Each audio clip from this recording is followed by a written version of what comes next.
আসসালামু আলাইকুম। এবিসি আন্তর্জাতিক খবরে আপনাকে স্বাগতম। শুরুতেই সংবাদ শিরোনাম, এরপরেই বিস্তারিত। পুরো মধ্যপ্রাচ্য জুড়ে বাজছে তৃতীয় বিশ্বযুদ্ধের দামামা। একদিকে হামাস, হুতি, হিজবুল্লাহ, ইরান, অন্যদিকে ইসরায়েল ও তার মিত্ররা। এবার আগের যে কোনো সময়ের থেকে আরো বেশি ভয়ঙ্কর হয়ে উঠেছে হামাস। চালাচ্ছে ভয়াবহ হামলা। আর এদিকে হুতির হামলায় নাকানি চুবানি খাচ্ছে ইসরায়েলের প্রধানমন্ত্রী বেনিয়ামিন নেতানিয়াহু। ইরান থেকেও আসছে ভয়াবহ হামলার বার্তা। আর এরই মধ্যেই আমাদের হাতে এসে পৌঁছেছে গুরুত্বপূর্ণ আন্তর্জাতিক সংবাদ। শুরুতেই জানিয়ে দিব হঠাৎ কেন আতঙ্কে কাঁপছে ইসরায়েলি বাহিনী। পরেই জানাবো পারমাণবিক বোমা সজ্জিত নতুন জাহাজে আতঙ্ক ছড়াচ্ছেন কিম। জানাবো গাজায় স্থল অভিযানে ইসরায়েলি 400 সেনা নিহত। এদিকে তালেবানের সঙ্গে ঐতিহাসিক বৈঠকে ভারত নতুন মেরুকরণের আভাস। এবং সর্বশেষ জানাবো ডোনাল্ড ট্রাম্পকে সতর্ক করল জার্মানি ও ফ্রান্স।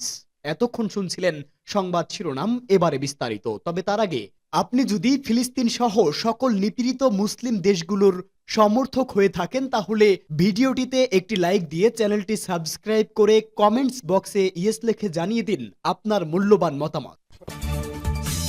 হঠাৎ কেন আতঙ্কে কাঁপছে ইসরায়েলি বাহিনী? গাজায় নির্বিচারে হামলা চালিয়ে হাজার হাজার মানুষকে হত্যা করেছে ইসরায়েলি বাহিনী। তাদের বর্বরতায় দুর্ভিক্ষের মতো পরিস্থিতি বিরাজ করছে পুরো উপত্যকা জুড়ে। বর্তমানে শীতের কারণে গাজায় মানবেতর পরিস্থিতি বিরাজ করছে। জাতিসংঘ সহ বিভিন্ন মানবাধিকার সংস্থা ইসরায়েলের বিরুদ্ধে মানবতা বিরোধী অপরাধের অভিযোগ তুলেছে। এবার সেই যুদ্ধ অপরাধের অভিযোগ নিয়েই আতঙ্কে আছে ইসরায়েলের সেনারা। সেই উদ্বেগ থেকেই গণমাধ্যমের প্রচারের উপর নতুন বিধিনিষেধ আরোপ করেছে ইসরায়েলি সামরিক বাহিনী। ব্রাজিলে অবকাশ যাপনে গিয়ে ইসরায়েলের এক রিজার্ভ সেনা যুদ্ধ অপরাধের অভিযোগের শিকার হন। গাজায় দায়িত্বরত অবস্থায় যুদ্ধ অপরাধ করছেন এমন অভিযোগে তার বিরুদ্ধে মামলা হয় ব্রাজিলের আদালতে।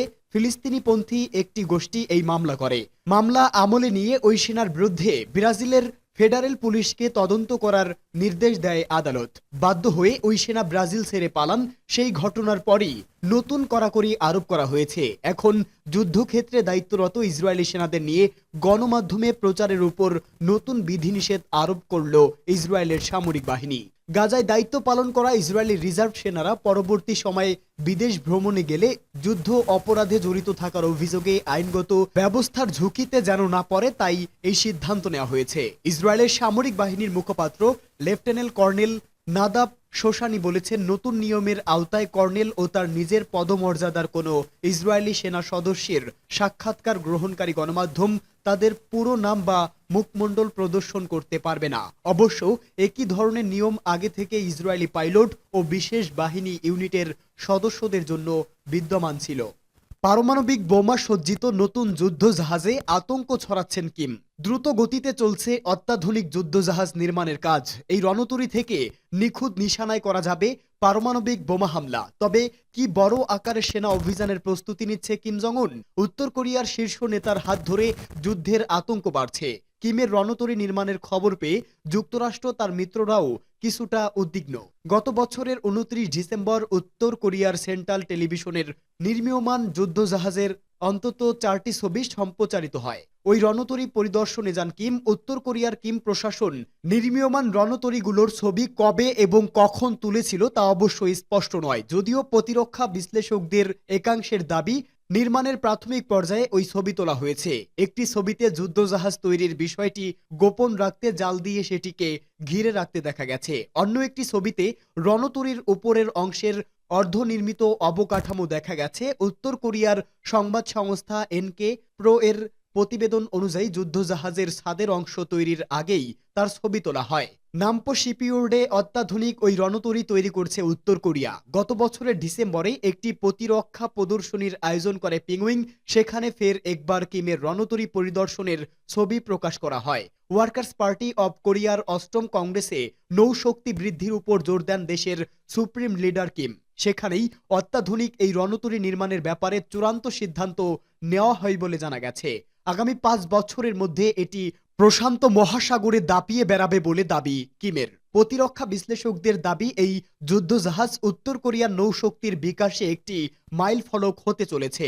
ইন্টারন্যাশনাল ইনস্টিটিউট ফর স্ট্র্যাটেজিক স্টাডিজের গবেষক জোসেফ ডেম্পোসির কথায়, নামপো শিপইয়ার্ডের কাজকর্মের ক্ষেত্রে পিংগুইন গোপনীয়তা অবলম্বন করছে। হঠাৎ করে একে সামনে এনে গোটা দুনিয়াকে চমকে দেওয়াই কিমের মূল উদ্দেশ্য। গাজায় স্থল অভিযানে ইসরায়েলি 400 সেনা নিহত। প্রায় 2 বছর ধরে চলা গাজা যুদ্ধে 45,000-এর বেশি সাধারণ ফিলিস্তিনি প্রাণ হারিয়েছে। তবে এমন নির্বিচার হত্যাকাণ্ডের পরও থেমে নেই প্রতিরোধ। গাজা যুদ্ধে ইসরায়েলি বাহিনীকে বেশ ধকল সামলাতে হচ্ছে। বিশ্বের অন্যতম সামরিক শক্তিকেও স্বাধীনতাকামী সংগঠনগুলোর প্রতিরোধের সামনে ধুকে ধুকে মরতে হচ্ছে। সম্প্রতি গাজায় 3 ইসরায়েলি সেনা নিহত হয়েছে। ফলে গাজায় স্থল অভিযানে গিয়ে প্রাণ হারানো ইসরায়েলি সেনার সংখ্যা 400 ছাড়িয়েছে। আগের এক প্রতিবেদনে ইসরায়েলি বাহিনী জানিয়েছিল 2024 সালে সব মিলিয়ে 363 জন সেনা প্রাণ হারান। নিহতদের বেশিরভাগই গাজায় নিহত হন। সব মিলিয়ে হামাসের বিরুদ্ধে স্থল অভিযান ও সীমান্ত এলাকায় নিহত ইসরায়েলি সেনার সংখ্যা 401 জনে দাঁড়িয়েছে। 2023 সালের 7 অক্টোবর ইসরায়েলের দক্ষিণ সীমান্তে অতর্কিত হামলা চালায় ফিলিস্তিনি সশস্ত্র সংগঠন হামাস। হামাসের এই হামলায় অপ্রস্তুত ইসরায়েল হতবম্ব হয়ে পড়ে। প্রাণ হারান 1200 মানুষ এবং হামাসের হাতে জিম্মি হন 251 জন। এই হামলার প্রতিশোধ নিতে মরিয়া হয়ে পড়ে বেনিয়ামিন নেতানিয়াহু সরকার। সেদিনই শুরু হয় পাল্টা হামলা, যা আজ অবধি চলছে। মাঝে নভেম্বরে এক সংক্ষিপ্ত যুদ্ধবিরতি ছাড়া এই যুদ্ধে কোনো বিরতি নেই। ইসরায়েলের নির্বিচার হামলায় 46,000 ফিলিস্তিনি প্রাণ হারিয়েছেন। নিহতদের বেশিরভাগই নারী ও শিশু। ইসরায়েলের দাবি, এই সময়সীমার মধ্যে তারা 18,000 হামাস যোদ্ধাকে যুদ্ধক্ষেত্রে হত্যা করেছে এবং আরও 1,000 হামাস সদস্যকে ইসরায়েলি ভূখণ্ডে হত্যা করেছে। তালেবানের সঙ্গে ঐতিহাসিক বৈঠকে ভারত, নতুন মেরুকরণের আভাস। 2021 সালে আফগানিস্তানের ক্ষমতা পুনর্দখলের পর এই প্রথম তালেবানের সঙ্গে বৈঠকে বসল ভারত। তবে নয়াদিল্লি বা কাবুল নয়, সংযুক্ত আরব আমিরাতের দুবাইয়ে বুধবার হলো দুদেশের প্রতিনিধি স্তরের এই ঐতিহাসিক বৈঠক। এক প্রতিবেদনে এই খবর দিয়েছে ভারতীয় সংবাদ মাধ্যম টাইমস অফ ইন্ডিয়া। এতে বলা হয়েছে, ভারতীয় পররাষ্ট্র সচিব বিক্রম মিশ্রি দুবাইতে আফগানিস্তানের ভারপ্রাপ্ত পররাষ্ট্রমন্ত্রী আমির খান মুক্তাদির সাথে দেখা করেন। এতে ভারত আফগান জনগণের জরুরি উন্নয়নের প্রয়োজনে সাড়া দেওয়ার জন্য ভারতের প্রস্তুতির কথা জানান।